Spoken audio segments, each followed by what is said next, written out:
Hello students, welcome to the fourth class of dual nature of radiation and matter. तो यारे আমি last ক্লাসৰ যিখিনি দিছিলো তাৰ পিছৰ পৰা আমি আৰম্ভ কৰিম। তো অলপমান মই ৰিভিউ কৰি দিছো বস্তুখিনি। তো লাস্ট ক্লাসত মই এটা কৈছিলো যে failure of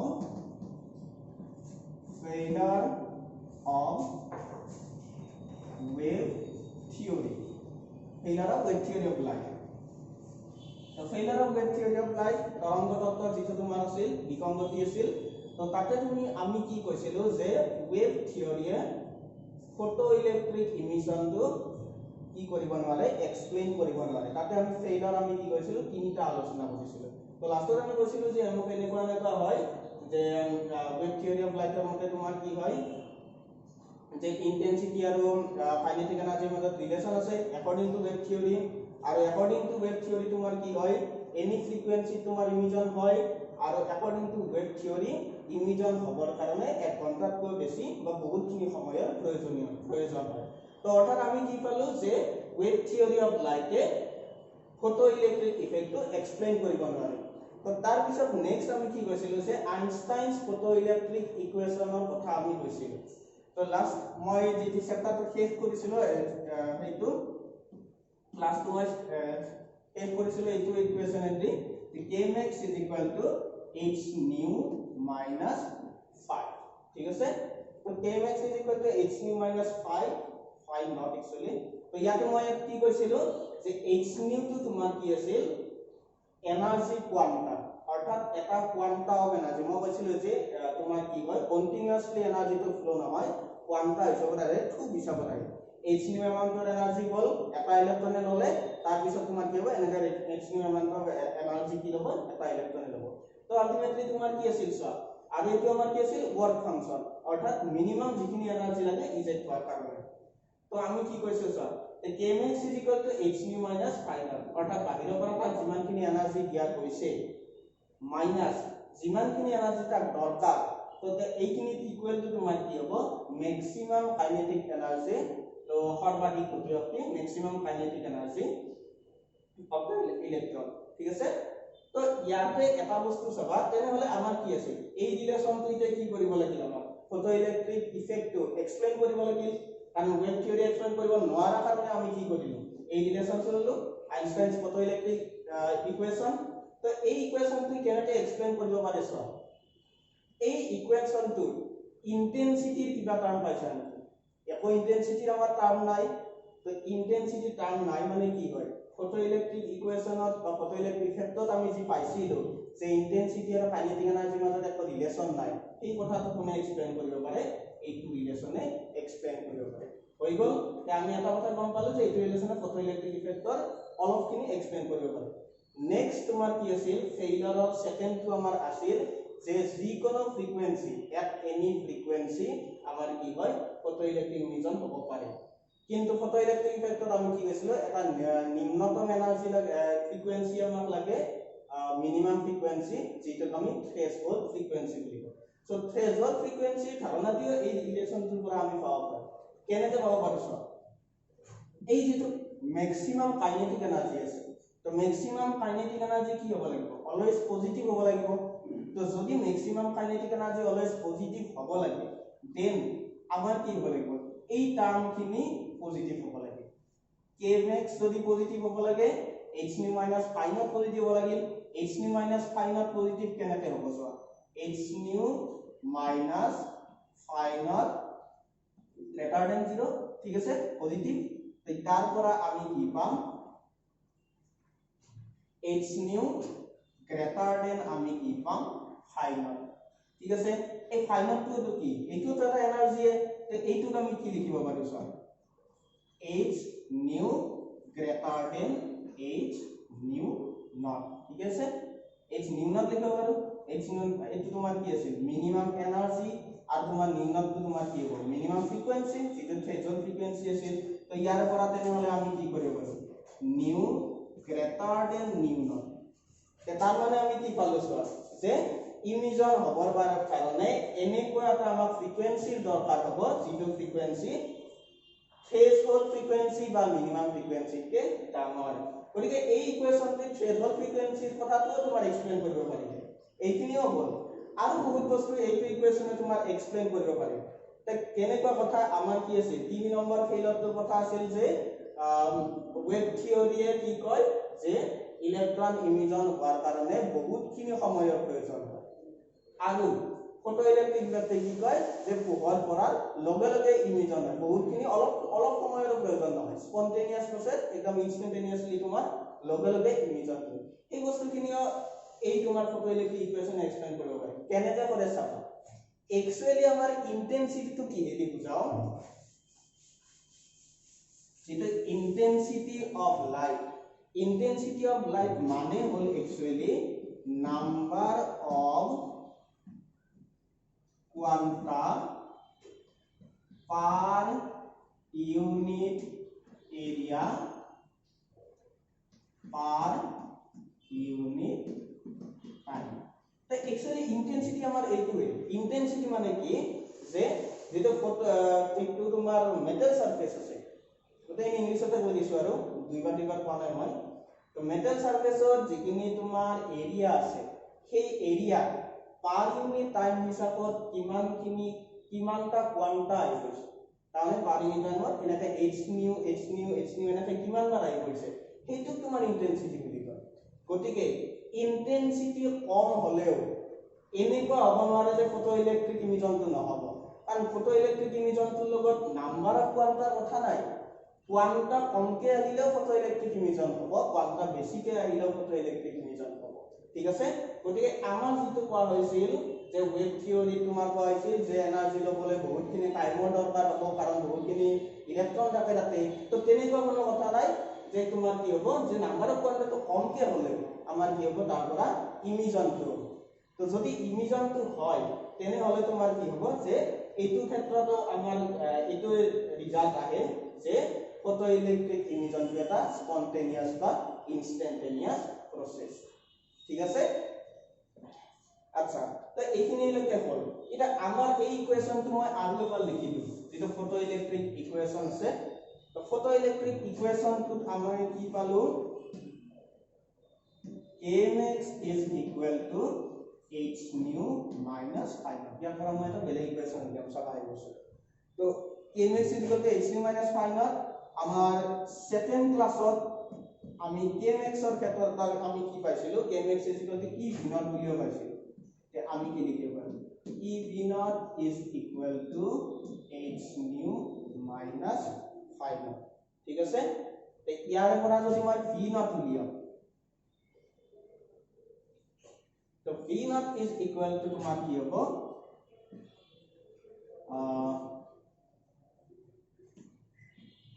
h nu divided by e minus phi naught divided by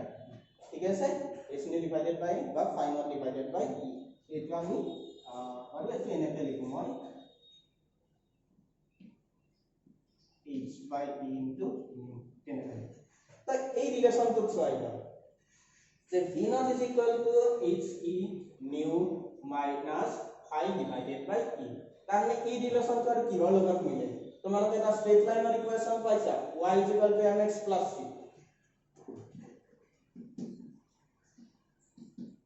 ঠিক আছে তো এইটো আমাৰ কি আছে স্ট্ৰেট লাইনৰ ইকুৱেশ্যন আছে যদি স্ট্ৰেট লাইনৰ ইকুৱেশ্যন হয় তেনে হলে তোমাৰ কি হ'ব এইটো ৰিলেশন একেখিনি তো তোমাৰ আছে সিমিলাৰিটি আছে তো সিমিলাৰিটি থাকিলে তোমাৰ কি হ'ব লাগে স্ট্ৰেট লাইনে দেখাব লাগে y এইফালে কি আছে y আৰু x আছে কিন্তু ইয়াতে তোমাৰ কি আছে v naught আৰু nu আছে গতিকে আমাৰ কি হ'ব লাগে যে v naught আৰু nu ৰ মাজত যিডাল গ্ৰাফ হ'ব লাগে এইডাল কি হ'ব আমাৰ স্ট্ৰেট লাইন হ'ব আৰু এইখিনি বস্তুটো আমি পাইছে এটা আমি 3 নম্বৰ ক্লাছটো মই দিছো যে v naught আৰু nu তো ফ্ৰিকোয়েন্সি আৰু যেটো ভোল্টেজ আছে এইটোৰ মাজত তোমাৰ কি হয় যিডাল গ্ৰাফ হয় এইডাল স্ট্ৰেট লাইন হয় ঠিক আছে ইয়াৰ পৰা আমি এই কথাটো গম পালো তো তাৰ মানে কি হ'ল ফটো ইলেক্ট্ৰিক এইটো যেটো ইকুৱেশ্যন আছে এই ইকুৱেশ্যনটো kmx = h nu minus phi naught এই ইকুৱেশ্যনটো পৰাই তোমাৰ কি কৰিব পাৰি এই ইকুৱেশ্যনটোৱে ফটো ইলেক্ট্ৰিক ইফেক্টটো ডিফাইন কৰিব পাৰি কোনে ডিফাইন কৰিব পৰা নাছিল ৱেভ থিওৰি অফ লাইটে কৰিব পৰা নাছিল ঠিক আছে এইখিনি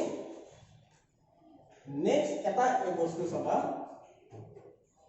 এইখিনি মই মুছি দিছো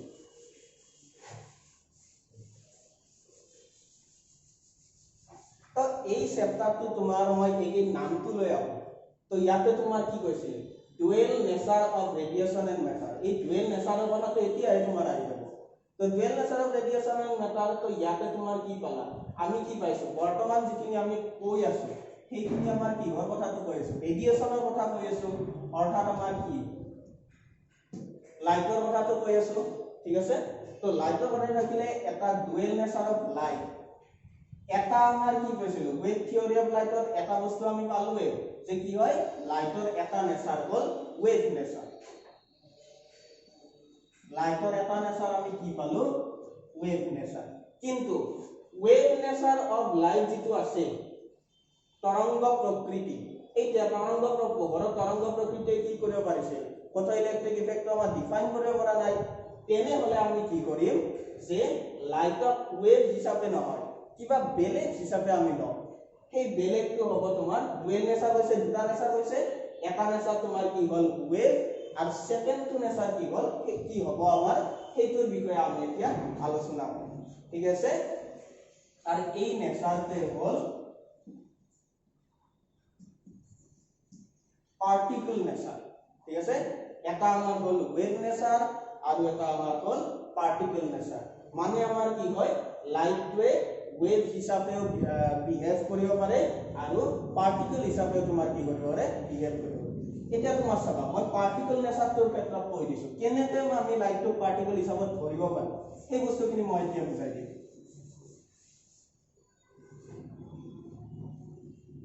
তো ইয়াতে এটা বস্তু চাবা আমি হেডলাইনটো এনেকৈ দিও particle nature of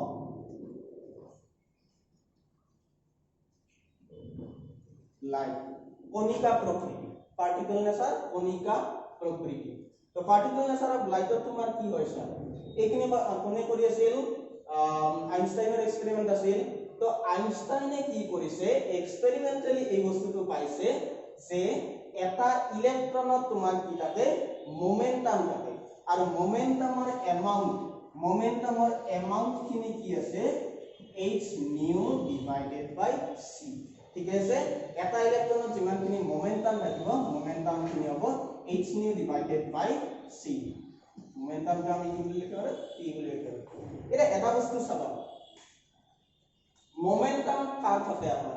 definitely particular থাকে তে আমি ইলেক্ট্ৰনটোৰ ক্ষেত্ৰত কি পালো তাৰ অলৰেডি এটা ওয়েভ নেচাৰ আছে এনাৰ্জি আছে লগতে তোমাৰ কি আছে আৰু যে পাৰ্টিকল এনাৰ্জি আছে লগতে আমি কি পাইছো মোমেন্টাম আছে তো যদি এই এনাৰ্জিও থাকে মোমেন্টামও থাকে তেনে হলে আমি ইলেক্ট্ৰনটো কি বুলি ভাবিব পাৰো পাৰ্টিকল বুলি ভাবিব পাৰো ঠিক আছে তো আমি কি পালো তেনে হলে যে ৰেডিয়েশন বা লাইটে ওয়েভ হিচাপেও তোমাৰ বিহেভ কৰিব পাৰে পাৰ্টিকল হিচাপেও বিহেভ কৰিব ঠিক আছে আৰু এবাৰ মই কৈ দিছো যে আগতে আমি পাইছো যে যিখিনি তোমাৰ ইলেক্ট্ৰন আছে ইলেক্ট্ৰনৰ কি আছে তোমাৰ এনাৰ্জি আছে লগতে আইনষ্টাইনে তোমাৰ এক্সপেৰিমেন্টৰ পৰা পালে যে ইলেক্ট্ৰনটো তোমাৰ কি থাকে যে মোমেন্টাম থাকে কিমান এমাউন্টৰ momentum h nu divided by c এমাউন্টৰ মোমেন্টাম এটা এটা বস্তুৰ যদি মোমেন্টাম থাকে এনাৰ্জিও থাকে তেনে হলে তোমাৰ কি হ'ব এই বস্তুটোক আমি কি বুলি ক'ব পাৰিব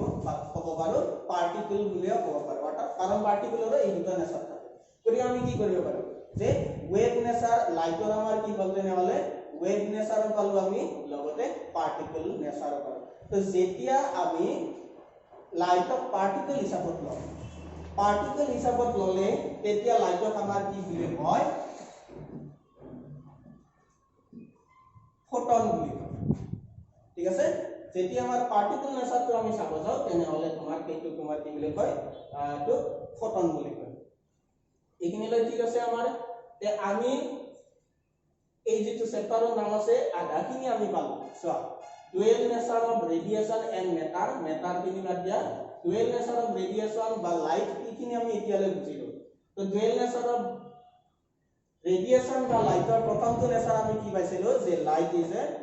is an electromagnetic wave অর্থাৎ লাইটৰ তোমাৰ কি আছে ইলেক্ট্ৰomagnetic wave বা wave property আছে বা wave তোমাৰ নেচাৰ আছে লগতে তোমাৰ আইনষ্টাইনে তোমাৰ এক্সপেৰিমেন্ট চলাই কি গম পালে যে লাইটৰ h nu by c এমাউন্টৰ মোমেন্টাম লগ হৈ থাকে যদি h nu by c এমাউন্টৰ মোমেন্টাম থাকে এটা বস্তু তোমাৰ কি আছে যদি ওয়েভ আছে এনাৰ্জি আছে ঠিক আছে একটা বস্তুতে যদি তোমাৰ এনার্জি থাকে মোমেন্টাম থাকে দেন এই বস্তুটোক আমি কি বুলি লব পাৰো পাৰ্টিকল হিচাপত লব পাৰো আৰু যেতিয়া আমি পাৰ্টিকল হিচাপত লম তেতিয়া সেইটো আমাৰ কি বুলি কম ফটন নাম ঠিক আছে ফটন কি বস্তু তুমি গম পালা কি বস্তু তাৰে তোমাৰ নেক্সট তোমাৰ এইখিনি বস্তু নেক্সট যিখিনি আছে কিছুমান ফটনৰ প্ৰপাৰ্টিৰ কথা দিয়া আছে এইখিনি মই নোটত দি দিম ফটনৰ প্ৰপাৰ্টি তোমাৰ এইখিনি আছে তোমাৰ কি থাকে তাৰ wave নেচাৰ পাৰ্টিকল নেচাৰ থাকিল মোমেন্টাম থাকিল আৰু তোমাৰ কি হয় ফটন গুণেৰে ইলেক্ট্ৰিক বা ম্যাগনেটিক ফিল্ডৰে ৰিফ্লেকশন কৰিব নোৱাৰে ঠিক আছে এইখিনি কিছুমান তেনেকুৱা চাৰিটা মান তোমাৰ প্ৰপাৰ্টি আছে এইখিনি লৈ ক্লিয়াৰ আছে এতিয়া নেক্সট এটা বস্তু চাবা যে যদি ৰেডিয়েশন বা লাইটৰ ডুৱেল নেচাৰ থাকে তেনে হলে তোমাৰ কি হ'ব যে মেটাৰৰ তেনেকুৱা ডুৱেল নেচাৰ থাকিব পাৰে নেকি সো তাৰ ওপৰত তোমাৰ কি আছিল ডিসকাশন হৈছিল তো তাতে তোমাৰ কি আছিল আমাৰ ডুৱেল নেচাৰ অফ ৰেডিয়েশন বা লাইটত আমি দুটা নেচাৰ কি পালো এটা তোমাৰ কি আছিল পাৰ্টিকল নেচাৰ পালো এটা ওয়েভ নেচাৰ পালো ঠিক আছে মেটাৰটো কি হয় এতিয়া মেটাৰটো অলৰেডি তো পাৰ্টিকলে হয় তো যদি হে মেটাৰটো পাৰ্টিকলে হয় তেনে হলে তোমাৰ কি হ'ব লাগিব মেটাৰত যেটো নিজৰ এটা প্ৰপাৰ্টি হলে পাৰ্টিকল তো মেটাৰত কি আছে ওয়েভ নেচাৰ আছে নেকি তো সেই বস্তুটোৰ ওপৰত তোমাৰ নেক্সট অবজাৰভেশন যেটো আছে অবজাৰভেশনটো তোমাৰ এজন সাইন্টিস্টে কৰিছিল এই সাইন্টিস্ট জনৰ নামটো তোমাৰ কি হয় লিখতে এনেতে লিখে আৰু মাততে তোমাৰ কি হয় ডি ব্ৰয় বুলি তো এতিয়া তোমাৰ কি হ'ল সব ৰেডিয়েশনৰ কথাখিনি বাদ দিয়া লাইটৰ কথাখিনি বাদ দিয়া তো ডি ব্ৰয় নামৰ সাইন্টিস্টজনে এইটো কি কৈছিল ডি ব্ৰয় হাইপোথিসিস বুলি কয় যেটো তো ডি ব্ৰয় এনেকুৱা এটা কথা কৈছিল যে যদি হে লাইটৰ ডুৱেল নেচাৰ থাকিব পাৰে তেনে হলে তোমাৰ কি হ'ব মেটাৰৰ ডুৱেল নেচাৰ থাকিব লাগিব তো এই কথাটো কি ঘৰৰ পৰা ভিত্তি কৰি কৈছিল চাবা তো তেখেতে কৈছিল যে নেচাৰৰ সব বস্তু সিমেট্ৰিকেল হয় ঠিক আছে সামঞ্জস্য থাকে নেচাৰৰ গোটেইখিনি বস্তু তো যদি সামঞ্জস্য থাকে তেনে হলে লাইটৰ যদি ডুৱেল নেচাৰ থাকিব পাৰে তেনে হলে কি হ'ব মেটাৰৰ ডুৱেল নেচাৰ থাকিব এতিয়া মেটাৰৰ ডুৱেল নেচাৰ যদি থাকিব লাগে তেনে হলে মেটাৰৰ এটা নেচাৰটো আমি গম পালে পাৰ্টিকল নেচাৰ ডেফিনেটলি তে আনটো কি হ'ব লাগে ওয়েভ নেচাৰ হ'ব লাগে ঠিক আছে তো এইখিনি বস্তুৰ ওপৰত যেটো হাইপোথিসিস আগবঢ়াইছিল তো সেইটো কোনে কৰিছিল ডি ব্ৰয় নামৰ সাইন্টিস্ট এতিয়া ডি ব্ৰয় হাইপোথিসিসত কি আছে চাবা যে মই কলো কথাটো ডি ব্ৰয় মতে তোমাৰ কি হয় মেটাৰৰ দুটা তোমাৰ প্ৰপাৰ্টি থাকে বাট মেটাৰৰ তোমাৰ কি থাকে দুটা নেচাৰ থাকে এটা ডি ব্ৰয় হাইপোথিসিসটো কোৰ পৰা আহিল বা তেওঁ কোৰ পৰা অনুমান কৰিলে তো সেইটো বস্তু মই কলো যে তোমাৰ কি হয় এটা বলো যে নেচাৰটো যেটো সিমেট্ৰিকেল গতিকে তেওঁ কৈছিল যে যদি কে ৰেডিয়েশন বা লাইটৰ ডুৱেল নেচাৰ থাকে তেনে হলে মেটাৰৰ কি থাকিব ডুৱেল নেচাৰ থাকিব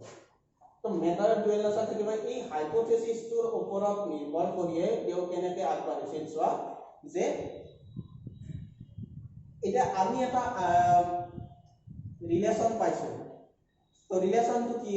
আইনষ্টাইনছ মাস এনাৰ্জি ৰিলেশনশিপ বুলি আমি এটা ৰিলেশন পাওঁ E = mc² ঠিক আছে তো E = mc² আমি এটা ৰিলেশন পাওঁ আৰু লগতে আমি কি কৰিলো E = hν নামৰ এটা ৰিলেশন পাওঁ তো E = hν টো তোমাৰ কি পাওঁ ওয়েভ বুলি যদি আমি ধৰো তেনেতে পাওঁ আৰু E =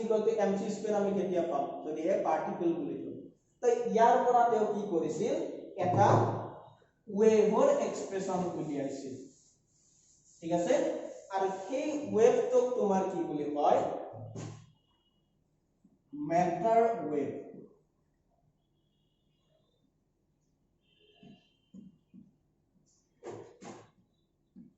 পদাৰ্থ তৰংগ তে মেটাৰ ৱেভ কি হ'ব তে আমি তেও কি কৈছে যে ডি ব্ৰয় হাইপোথেসিস মতে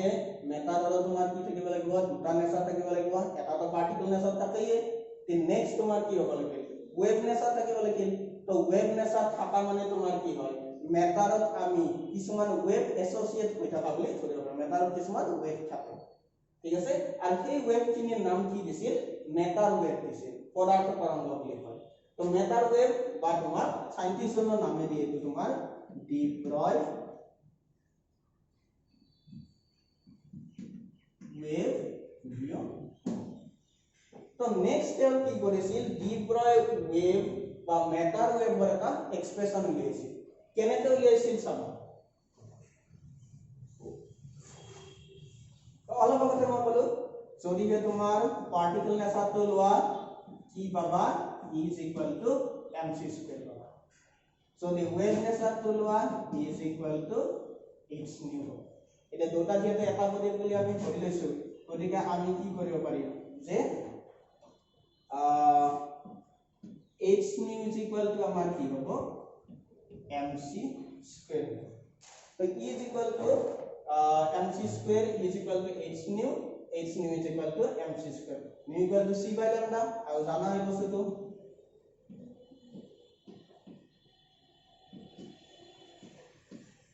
ঠিক আছে তো আমি কি পালো যে hc by lambda is equal to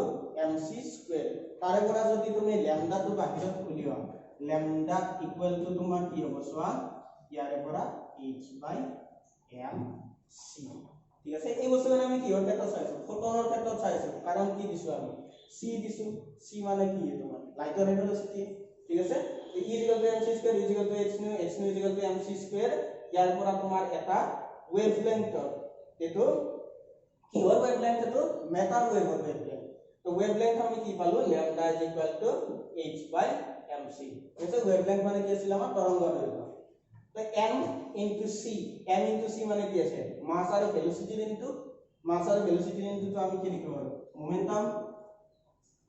তো আমি কি লিখিব পাৰো যে lambda is equal to h by v এটা এই বস্তুখিনি আমি কিহৰ ওপৰত কৰিছো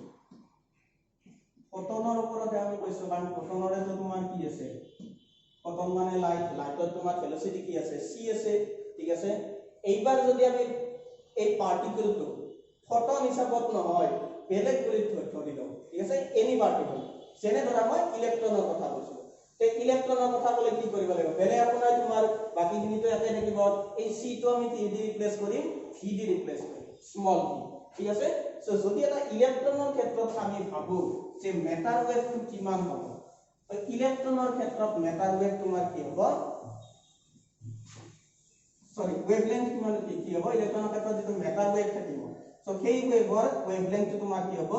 lambda is equal to h by m v and any velocity v ধৰিছো আমি এবাৰ তো m equal to তোমাৰ কি হয় h by তো ঠিক আছে তো lambda is equal to h by v তেতিয়ালে এটো ওয়েভলেংথ হ'ল কিহৰ ওয়েভলেংথ তোমাৰ matter ওয়েভৰ wavelength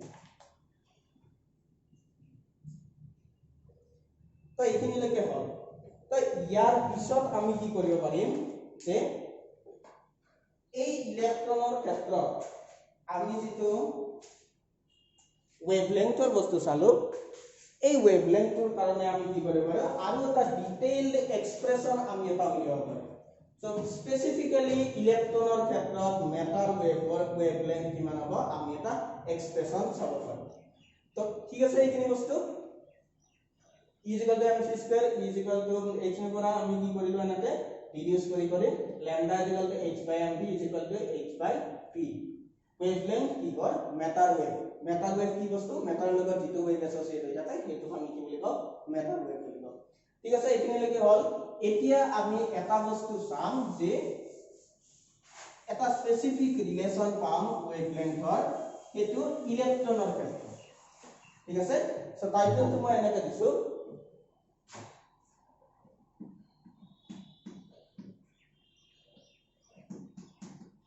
de Broglie wavelength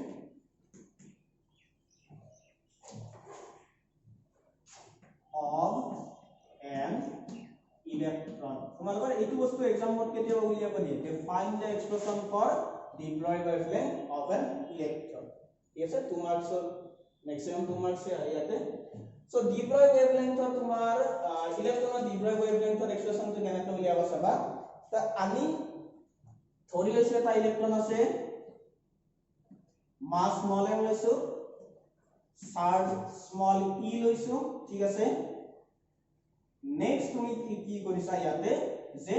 capital v এমাউন্টৰ potential তাত এপ্লাই কৰিছা ঠিক আছে এটা ইলেক্ট্ৰন আছে ইলেক্ট্ৰনৰ মাস m লৈছো আমি e চাৰ্জ লৈছো e এমাউন্টৰ পটেনশিয়াল আমি কি কৰিছো এপ্লাই কৰিছো এপ্লাই কৰাতে তোমাৰ কি হ'ব डेफिनेटली मूव কৰিব এইটো मूव কৰতে আমি ভেলোসিটি তো কি লৈছো ধৰা স্মল v লৈছো ঠিক আছে তো এটোৰ ক্ষেত্ৰত আমাৰ ল্যামডাৰ ইকুৱেচন তো কি হ'ব এইখিনি আমি এতিয়া উলিয়াব যাম তো डेफिनेटली এটা বস্তু যেতিয়া ভেলোসিটি পাব ভেলোসিটি পালে তোমাৰ কি হ'ব তাতে কাইনেটিক এনাৰ্জি এসোসিয়েটেড এই ইলেক্ট্ৰনৰ ক্ষেত্ৰত কাইনেটিক এনাৰ্জি কিমান আছে এইটো আমি ফাৰ্স্ট উলিয়াই লম সো কাইনেটিক এনাৰ্জি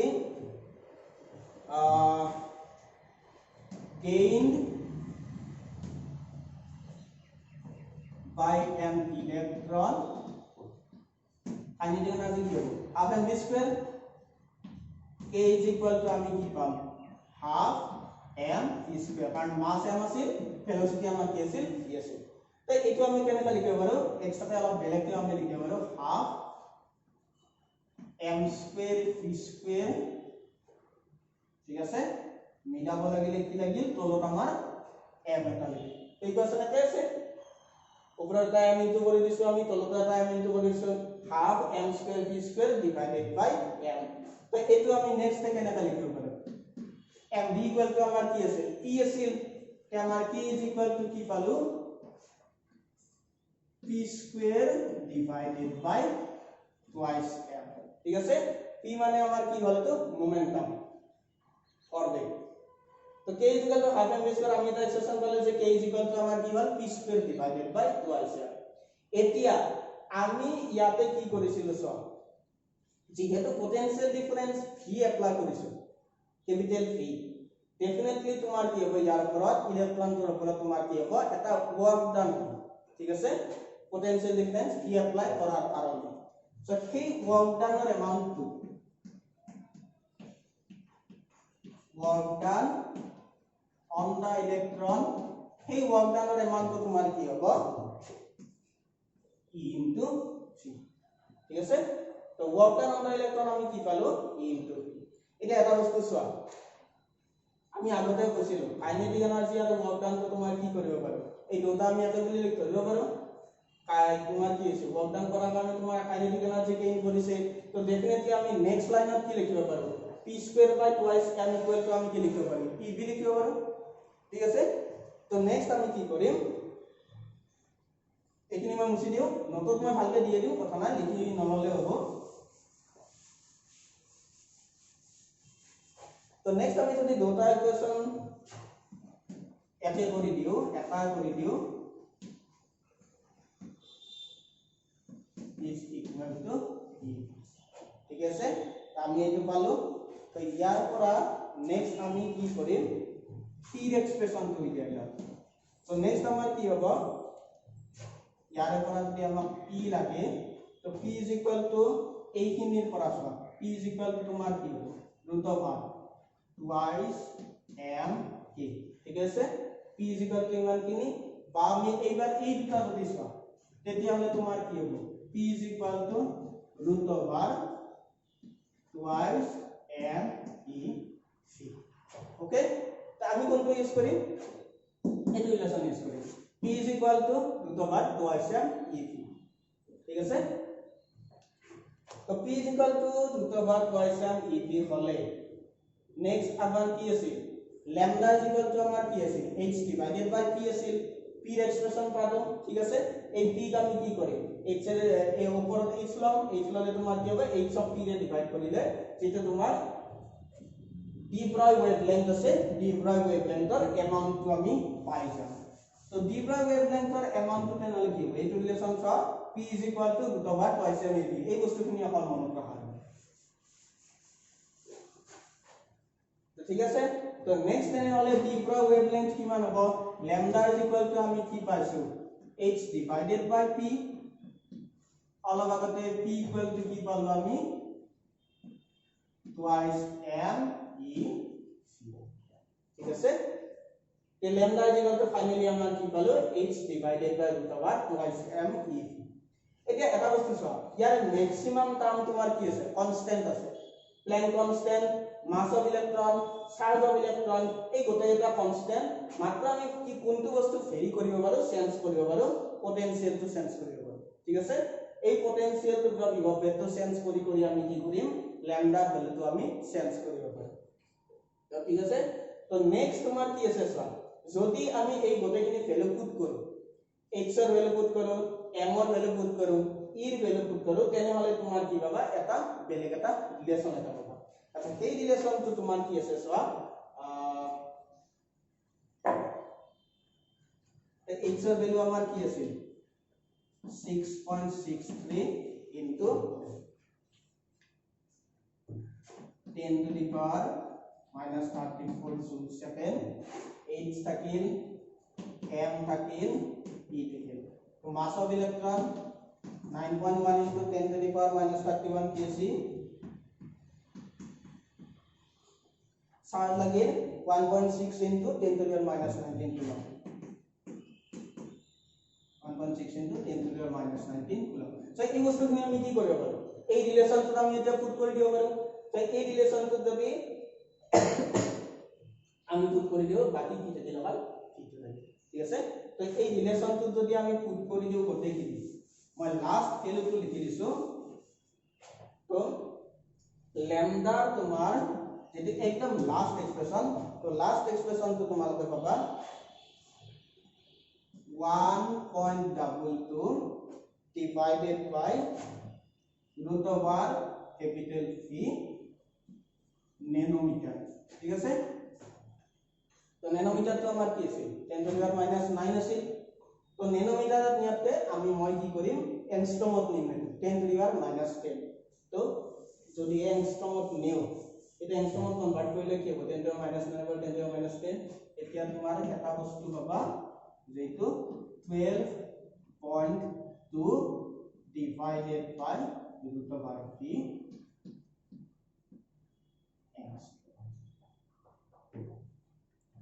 তা আমি কি পালো তেনেহলে যে ইলেক্ট্রন এটাৰ ডি ব্ৰয় ওয়েভলেংথ কিমান কি নিব তাৰ এটা এক্সপ্রেশন আমি পালো lambda = 12.2 divided by root over p angstrom এটা এটা বস্তু চোৱা এইখিনি বস্তু কি হৰ আন্ডাৰত আছিল তোমাৰ হাইপোথিসিসৰ আন্ডাৰত আছিল যিখিনি বস্তু কি কৰা নাছিল প্ৰুফ কৰা নাছিল এইখিনি বস্তু অকল থিওৰিটিক্যাল ঠিক আছে এতিয়া এটা বস্তু চোৱা আমাৰ ইয়াতে কি হৈছে মেটাৰৰ ওয়েভ প্ৰপাৰ্টিটো থাকা বুলি ধৰি লৈ আমি কি কৰিছিল lambda = 12.2 divided by root over p angstrom এইখিনি লৈ পালো সো এইটো আমাৰ হাইপোথিসিস ধৰি লৈছিল এটা কি কৰিব লাগিব অকল ধৰি থাকিলে নহব যিকোনো এটা বস্তু তোমাৰ থিওৰিটিক্যালি শুদ্ধ হলে নহব কিন্তু প্ৰ্যাকটিক্যালি তোমাৰ শুদ্ধ হ'ব লাগিব ঠিক আছে এতিয়া তোমাৰ কি হৈছে এই lambda = 12.2 divided by root over p angstrom এই রিলেশনটো শুদ্ধ হয়নে নহয় বা মেটাৰৰ আসল কি ওয়েভ প্ৰপাৰ্টি আছে নে নাই সেইটোৰ ওপৰত তোমাৰ কি কৰিছিল নেক্সট এটা এক্সপেৰিমেন্ট চলোৱা হৈছিল এই এক্সপেৰিমেন্টটো তোমাৰ কি বুলি কয় ডেভিসন এণ্ড জাৰ্মাৰ এক্সপেৰিমেন্ট তো ডেভিসন এণ্ড জাৰ্মাৰ এক্সপেৰিমেন্টে তোমাৰ কি কৰিছিল তেনেহলে যে সঁচাকে মেটাৰৰ